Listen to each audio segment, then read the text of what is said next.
So for me, once again, this kind of shamanic model, initiation, going through a personal death and rebirth experience, entering those spiritual realms for yourself, that is the antidote to our indoctrination empire culture.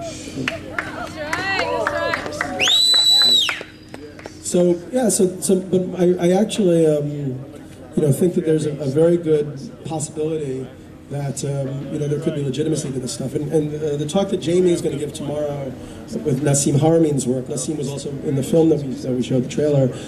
Part of what Nassim talks about is there might have been a higher level technology provided by a galactic civilization that existed on the Earth previously, and that we now have the potential to recover.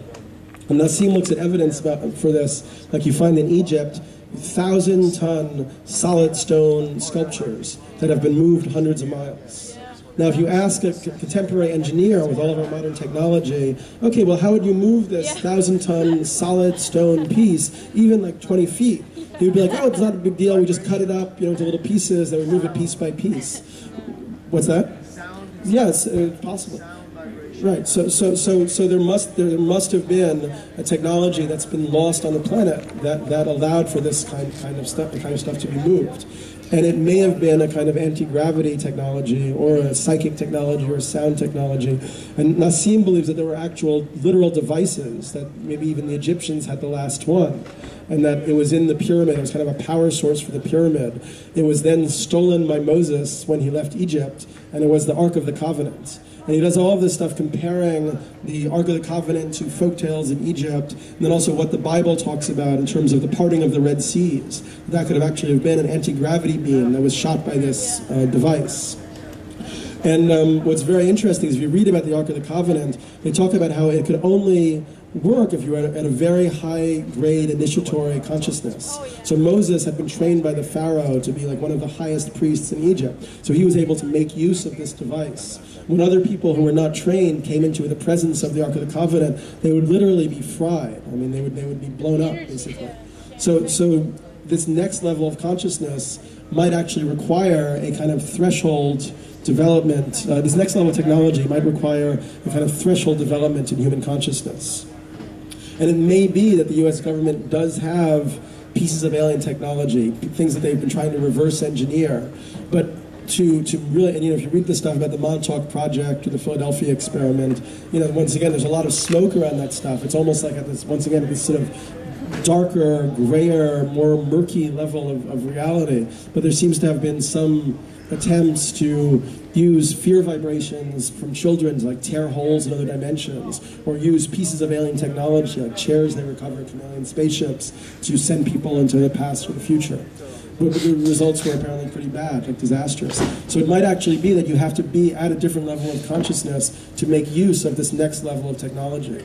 And that's something I think is a really fascinating thing, because we really don't think, we think of technology as just being material, but maybe there's a consciousness component or consciousness kind of interactivity between what's capable with our technology.